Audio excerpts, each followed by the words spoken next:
you to meet Leo Kelly. He's an Iowan. When I look at the Des Moines Register's website, which I don't like to look at the Des Moines Register much at any time, but he's one of the latest, at least he was in April, one of the latest to be sentenced. And so we have had 8 here in Iowa get sentences. Leo Kelly, let me just introduce you. Thank you for joining us on the Tamara Scott Show. Hello, thank you for having me. Thanks for joining me. So Tim, meet Leo. Leo, meet Tim. Tim's done a lot of great work on behalf of the J6 defendants. That's Thank nice you to so meet much. you.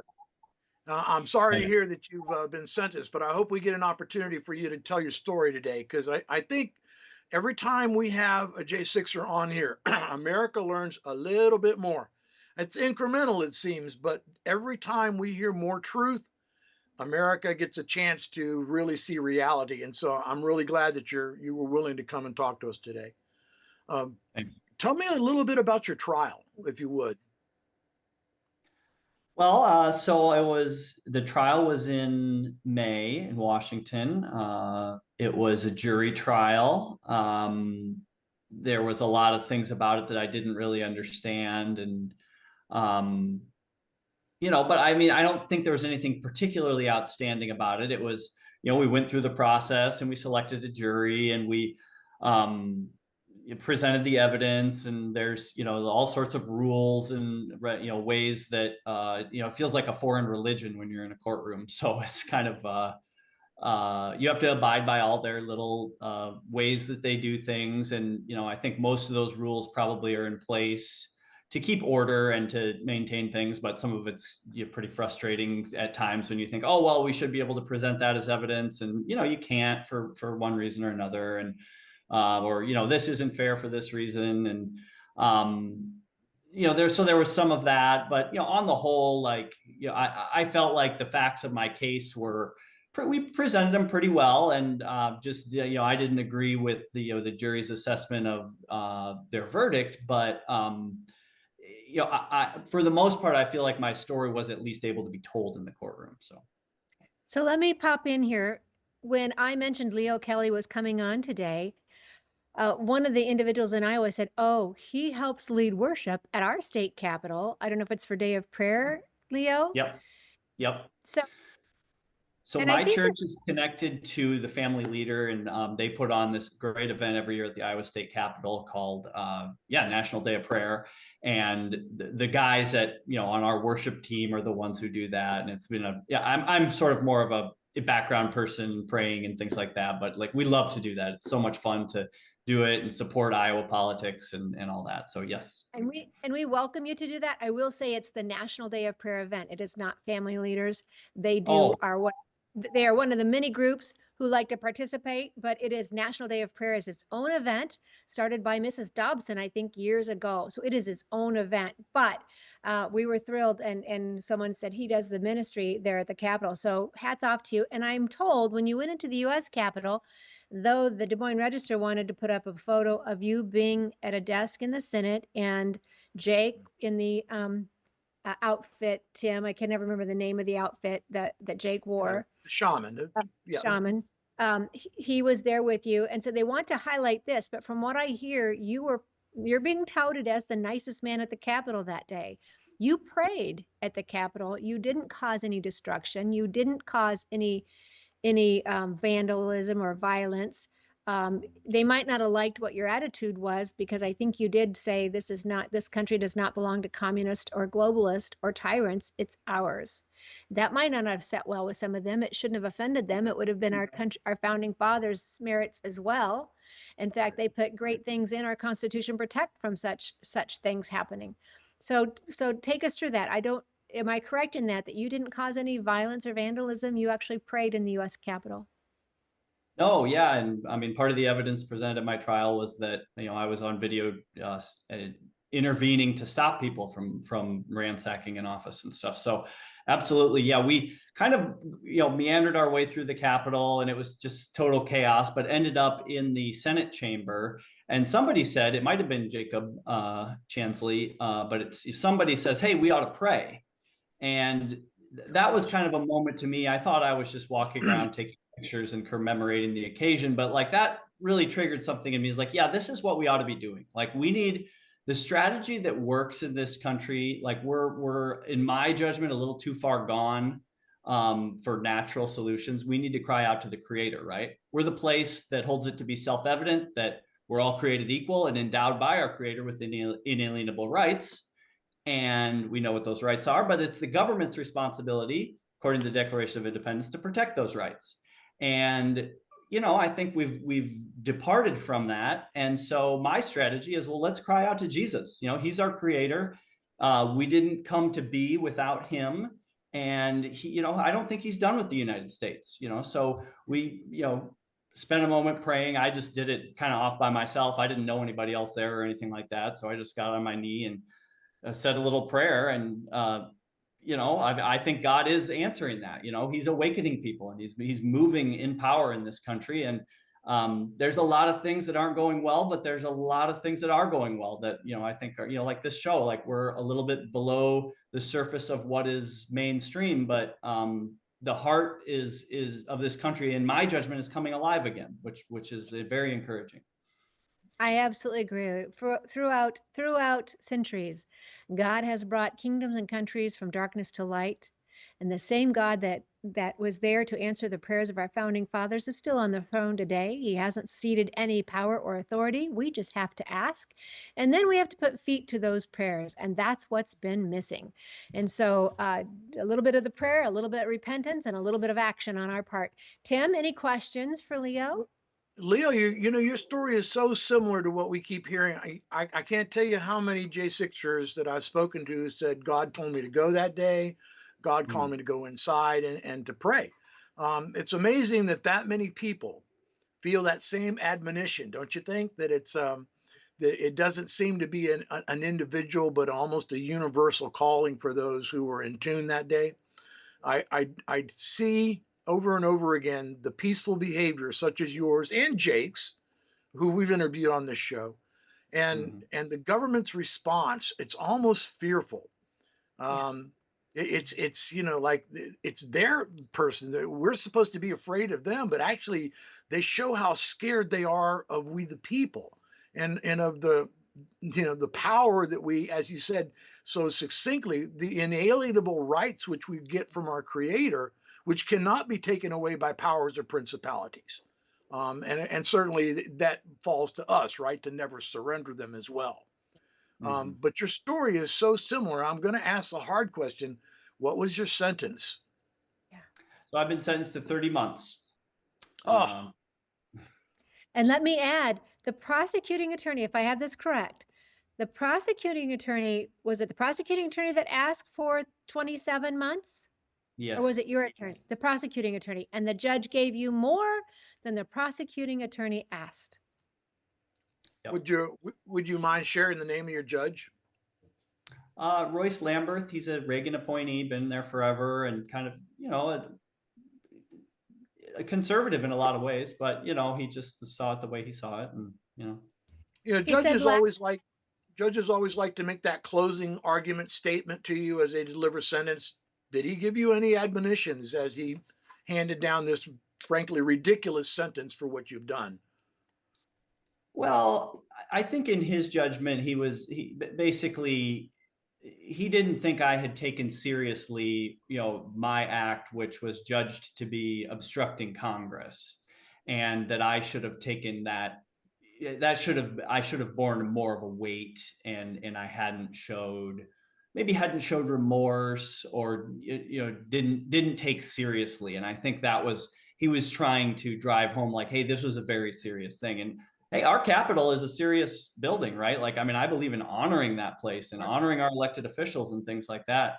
And yeah, so I feel that my rights have been taken away, but like, I also follow the God that went to the cross. That was the most unjust violation of rights in human history. So there's no complaining on my part. Like, yeah, I don't feel like it was fair, but you know what? I follow the God that was treated unfairly. So I'm pursuing him, and I know there's a purpose for this in me, or for me in this, and it's a way for me to grow. So I'm just like waiting for God to kind of show me, like, unfold the story for me. I can tell you that does happen. That does happen, because Tom and I have read the letters and listen to the stories, and yeah, there is something here beyond this punishment and pain. Yes. In Iowa, we were just discussing, in Iowa, our taxes pay for, I believe it's a Muslim cleric and someone from the tribal, one of the different tribes, but no Christian clergy are paid for by our tax dollars. The one faith that our founding fathers built this nation on, the one God that is mentioned in our Declaration of Independence, people would cry and scream out that that was unconstitutional, when I don't believe it would be when someone's incarcerated. And our founding fathers made it clear with some of their first acts, the Bible Association, making sure the Bibles were in print. That was not the intention of this nation. That separation of church and state was a letter to protect those of us as Christians from the state, not the other way around. Right. So I just bring that up. I think, I don't know what you're being called to. I don't like it. It makes me angry. I am disappointed with the judicial system.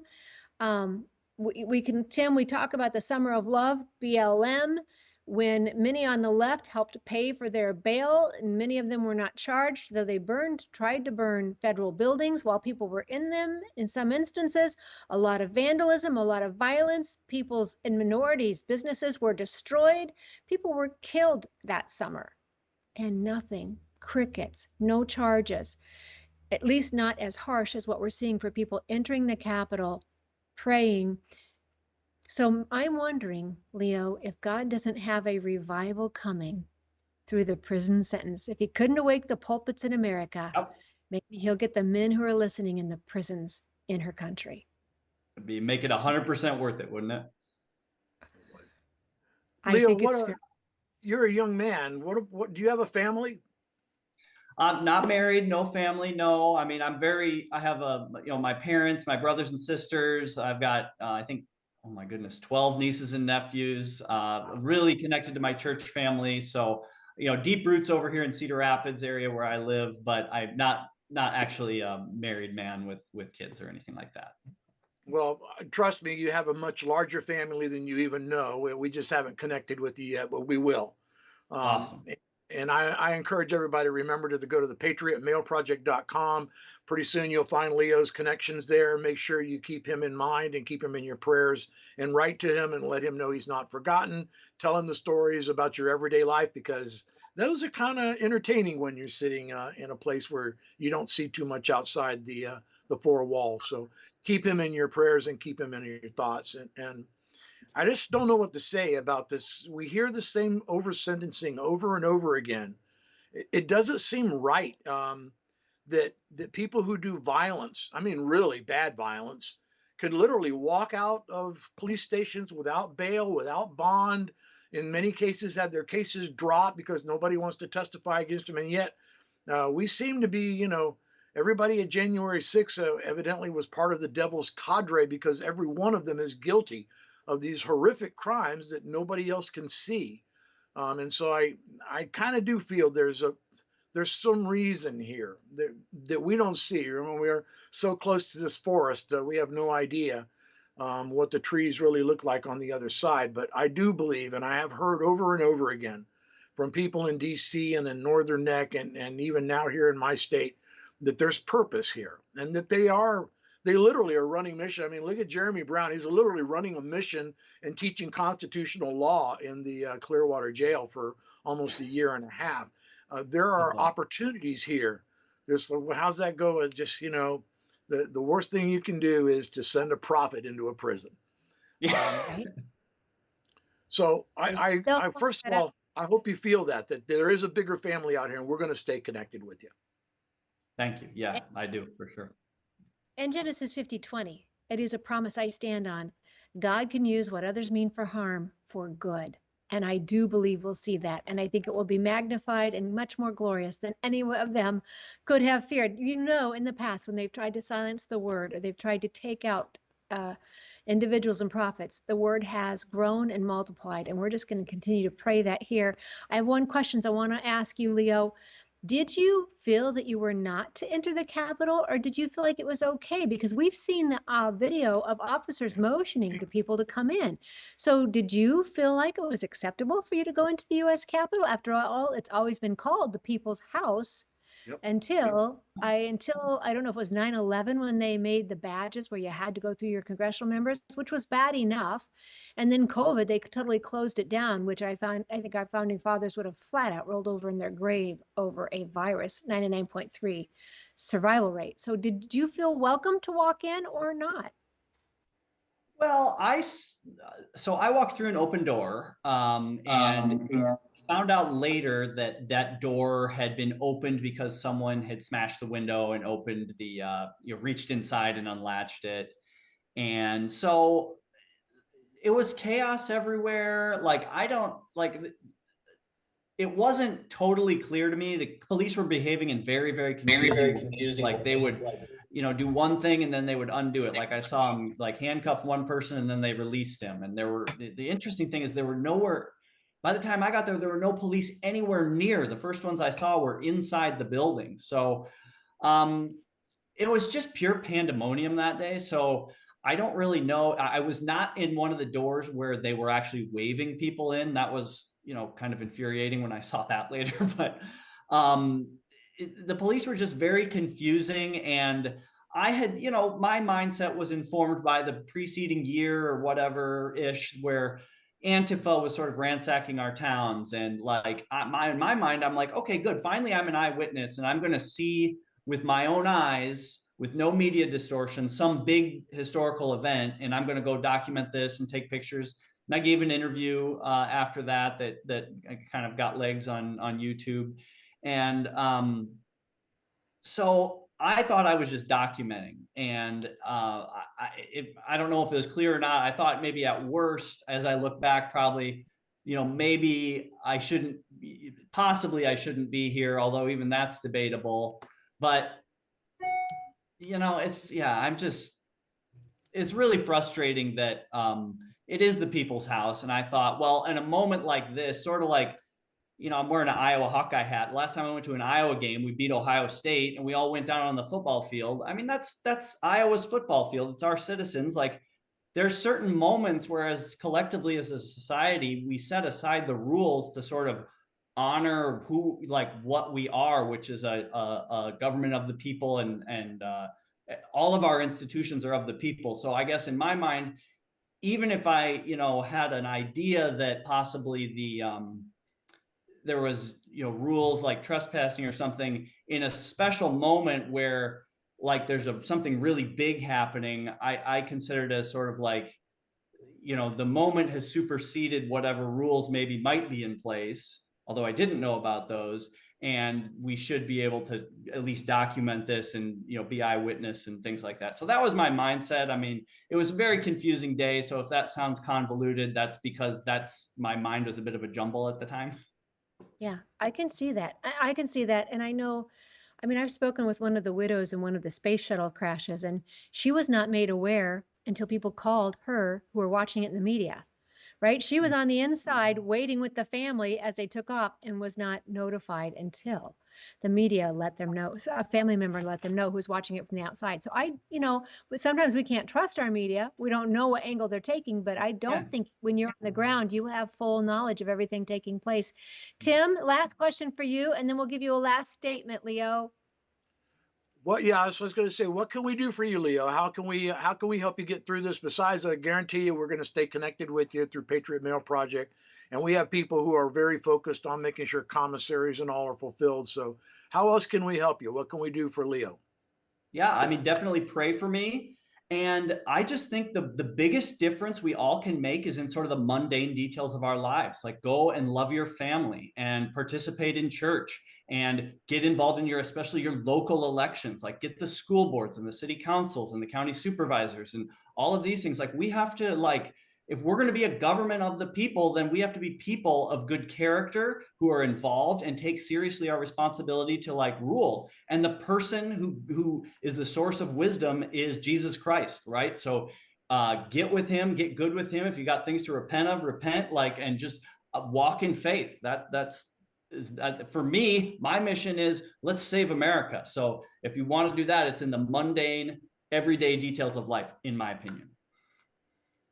Well said. I was thinking about that on my way in when we talk about America needs restoration, America needs, America needs rebirth. If we would have a born again experience individually, we'd have a nation, collectively that was heading the right direction. I fully believe that when we get it right in our hearts, our homes, our house, our church house, God's house, we'll get it right in the courthouse, the state house, the schoolhouse, the White House, the U.S. House. We will get it right when we get our hearts right. All right, Leo, we will be praying for you. And I showed Leo this book, Tim, and I told him you're working on a second one now. Yeah. And so this is part of what that mail project is. Tim, if you want to just kind of give that number out one more time to people who are watching and maybe you want to connect with Leo. Leo, will you work with Tim to get your address? Tim, I don't know how you do that, but we want to make sure we get Leo's address for people. It's all automated. We know every time somebody goes in, we know where they went. We keep, we're the guardians. Go to the patriotmailproject.com, patriotmailproject.com. You can search by state. So for Leo, just go to Iowa, the I's, and then look there for Iowa, and you'll find all the prisoners from Iowa. You can also help with the Christmas project that's coming up. We have a Christmas project every year to help the families and the children of J6ers. Currently, we have 62 children who need assistance this year, and I know we have not reached all the families out there. We have so many families with 1,188 defendants, 1,188 defendants. Many of these children will be spending the holidays either without their normal comfort and certainly without a member of their family present. So you can help, patriotmailproject.com. And do get involved. It's time to do something. The book is at lettersfromprison.us. All the proceeds also go to that same function to help J6ers make their trials and their travel and to take care of their families. So you can get involved and be an angel this Christmas season. Yep, and lettersfromprison.us. And if you use a promo code Tamara, you don't pay for shipping, right, Tim? That's right, free shipping. So it doesn't kick us back. We're not asking for anything on this show. It helps you save shipping, and you can order the book without that cost. All right, Leo, thank you so much for joining us today. You do this for me. I don't know if I'll get a chance to text you after this. If you would have your mom or your dad or somebody, I want a phone number so I can stay in contact with them in case I lose contact with you, okay? For sure. Yes, definitely. All right. Thank you, Tim. Lord bless you, protect you, provide for you, direct you, and may he bless your words as you go into that prison. If you talk to every inmate, every worker, warden, whatever it may be, may a light shine from you. May you be able to pray over people, bring healings, bring relief, break down strongholds, break down injuries, help people reclaim healing emotionally, spiritually, physically, in the name of the Lord Jesus Christ. Yes. Thank you. Thank you so much. Good luck, brother. Well, boy, that story sounds so familiar, doesn't it, folks? 30 months. 30 months for walking through an open door, praying, and sitting at a desk. It's hard to fathom. It really is. We get the reverence of the State House, right? The U.S., we get the reverence of that building. And you and I have talked about it. We would not, vandalism, violence, we would not condone it. And I can imagine maybe some of them were actually scared that day. But as Leo said, and we've heard it before, they had so oppressed the American people. This wasn't just about Donald Trump. It was about businesses being closed, people being